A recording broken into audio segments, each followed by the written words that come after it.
Hello, this is a poster of a Campbell's soup tin, and this is my recycling bin. That's an empty wine bottle. Why am I telling you all this? Well, there is a connection. I live in a 450-year-old house. That is food packaging, and nowadays it goes in a recycling bin and gets placed outside the house on a Monday morning, is taken to landfill somewhere. But back in the day, before recycling happened, just after when food packaging was invented, what did they do with the rubbish in 450-year-old houses? Well, that's a question that I hadn't even considered until relatively recently, when I started digging big holes in my garden. For example, when I dug my pond. And when I started digging big holes in my garden, I started finding food packaging. And it turns out that what Victorians used to do is dig big holes in the garden and throw rubbish in. And it was only when I started digging a pond here, in the corner, I discovered a Victorian waste dump. Now in this tray here, I've put together just a small collection of some of the things I've already found when digging holes in my garden. And they range from things like this brown bottle which has the words Hall's Wine Tonic written on it, and several of these green bottles which say GF&A Brown Nantwich Crew. I think they're ale bottles, and some medicine bottles. Now I was told that one of these bottles, which is this one here, which has the word Hankinson's Ultramarine written on the side, could be worth as much as £60. And I have seen these for sale in antique fairs for between £6 and £10 each. So I could be sitting on a little gold mine. And I've already noticed in the corner here a bottle. So in this video, I'm going to very carefully excavate this Victorian rubbish dump and see what we can find. Now, the more observant amongst you will notice that I've just changed my top. It's a very cloudy day, but it's very warm, and I'm recovering from a cold and I was feeling quite hot. Right, I've gathered some kit together, a fork, some pretty robust gloves, a hoe, some shears, some loppers, a spade and another spade. Now this is the wildlife corner of my garden, so I'm going to be very careful when I do this. I'm going to approach it very gingerly, just in case there's any wildlife hiding underneath there. One thing I have noticed straight away is that there's a lovely foxglove here. So the first thing I'm going to do is dig that up and transplant it to my wildflower mound. So let's get the spade into that.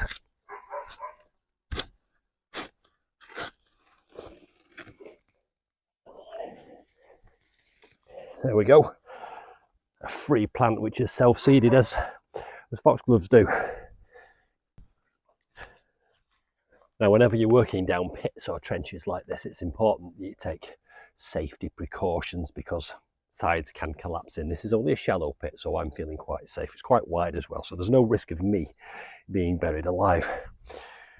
The Victorian rubbish dump is down here in this corner, and the approach I'm going to take is I'm going to go from the top and top slice the earth off and place it down here until I get to on top of the rubbish dump. And already as I'm speaking to you, if I just reach in here carefully, there's another bottle here.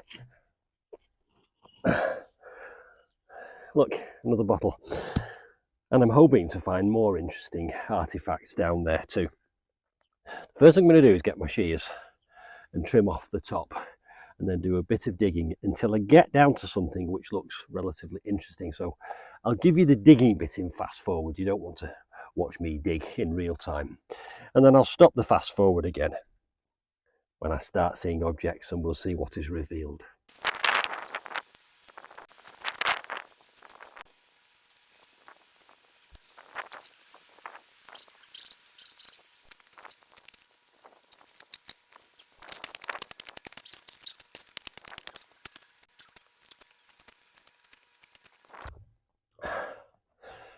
I am finding this very hard work. The ground is bone dry, but I am starting to see some encouraging results here. I've got some pieces of plate Doesn't matter how many times or where I dig in a garden, I always find a piece of willow pattern plate. And today is no exception. I've also found a little earthenware stopper off a pot, which I hope you can see. And down here looks like a bottle. It is another bottle. It's another one of those ale bottles with the top missing, sadly. So that's of no consequence. There's something here. Metal. Let's pull this out. What's this? It looks like the rim of some kind of metal bucket. Yep, that's an old metal bucket. I wonder if we'll be able to date any of these things. Right, so what have we got here? We don't know what that is. I'll have a look later. And I shall carry on digging because things are starting to appear. Underneath here, there's a broken clay pot. I need to carefully excavate more soil. There's another one of those ale bottles in perfect condition with a stopper on it. They can't be rare because I found about 8 of them already. But you never know. I can look up the company and ask them if they want them for their archives. Let's carry on digging. And let me just tell you something whilst I carry on digging. I bought these steel toe cap boots from Amazon.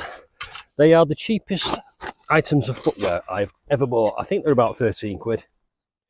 And they're brilliant for working in the garden, and steel toe caps, and they're very, very comfortable. I wear them all the time. They've been a revelation.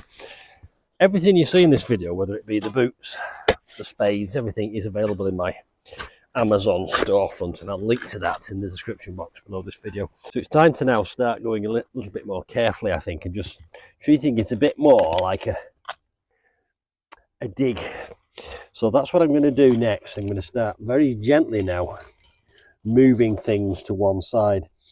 Anything that's broken, I don't think I'll be keeping.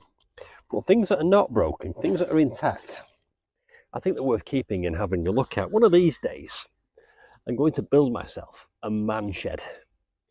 And I might even put these on a set of display shelves. Right, so let's carry on digging and scraping.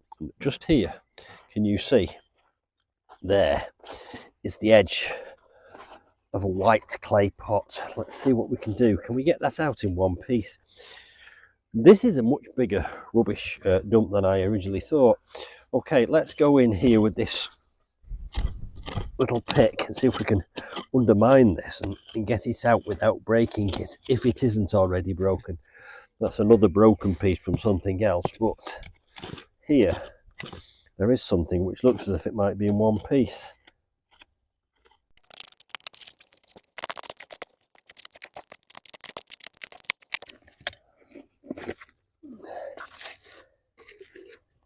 And there it is, in one piece, intact, whole. I think these are old marmalade jars. I'm quite pleased with that. I can't see, oh, there is some branding on the bottom of this. Oh, now I'm going to have to clean that up and look at that. I can't read that without my glasses on. We'll have a bit of a haul at the end and we'll go over it in detail. But for now, let's just keep excavating and see what else we can find. Some more glass around this corner.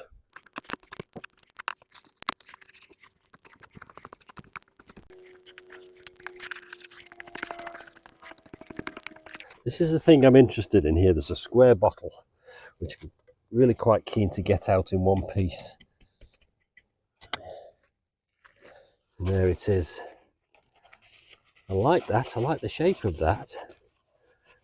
That will merit some further investigation. There is some writing on the bottom and it's full of soil.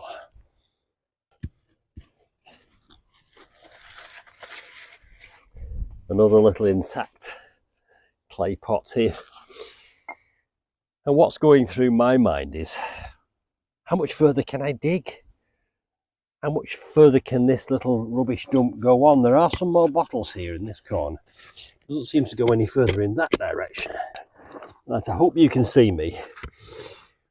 the epicenter, I think, if I want to use that word, of our dump is kind of over here in this direction. So that's where I'm going to focus. And I won't keep you much longer because I don't know whether you find this particularly interesting or not, but I will carry on digging because there are some more bottles. There's a bottleneck there and another white clay pot and some more bottles up here. So we will carry on. Well, this is turning out to be an interesting experience for me. The hole is getting bigger and deeper and wider. I've got a huge haul of intact bottles, and for every good bottle I've got, I've also found a broken one. So this is definitely a Victorian bottle dump. So it begs the question, why were the Victorians dumping glass bottles in the garden? Now I know about the things I said earlier about not having recycling back in the day, but this is predominantly bottles and glass jars. And I have heard the phrase Victorian bottle dump before. Where does that come from? You tell me in the comments box below this video. Now, I don't know what to do next. I'm intrigued. I'm intrigued by the past lives of these objects. In a moment, I'm going to clean the ones I've got up and show them to you. But what do I do next? Do I carry on? Where will it ever end? What would you do? You would have thought there would be some kind of Victorian society that would be interested in this, but I don't know whether I've got the time to carry on digging. It could go on and on and on. Who knows how big this rubbish dump is going to turn out to be. Right, you think about that. You let me know in the comments box below this. In the meantime, I'm going to get the hose pipe and all this and share with you my haul so far. There might be a part 2 to this video, in which case I will link it at the end and in the description box below this one. But I'm interested in your comments first before I go any further. Right, let's get cleaning.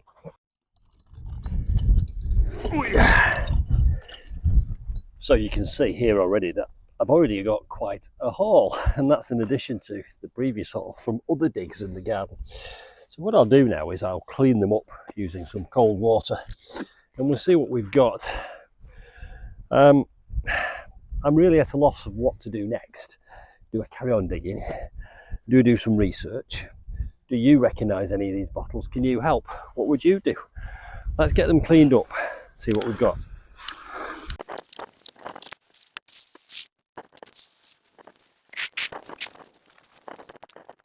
So here is today's haul, which I've kind of organised for you. I'm going to bring the camera in close and give you some more detail in a minute. That's my haul from previous occasions. Right, let me put my glasses on and bring you in closer. So if we start on my right here, we've got 3 of these bottles which have got the words GF and A Brown and Sons, Nantwich and Crew. Green bottles, looking pretty standard. FCC on the bottom. 2 of these have got stoppers in. The 3rd one hasn't. I've got several others of those in my collection already. Then we have 4 of these bottles which are all very similar. And they've got this deep indentation on the bottom here. 4 of those, all the same, slightly lighter green colour. Then there's one of those marmalade jars and another marmalade jar. And then 3 white bottles with the letters NGI, I think it says, on the bottom. 3 of those, all identical, all intact. Then we've got 2 very similar but slightly different glass jars. Nothing but a kind of a stamp on the bottom of that one. No writing on the outside, but that does have a label there, but no longer legible. Same here. Nothing legible.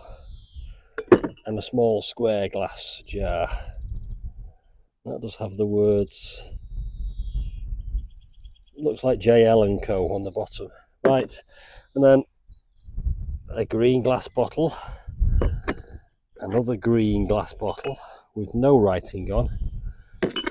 Now this is interesting. This is unique, this one, in today's haul, and it has the word Pickmere & Co, Nantwich, printed on the side, and that looks like a small beer bottle to me. And finally, the far end, a brown bottle.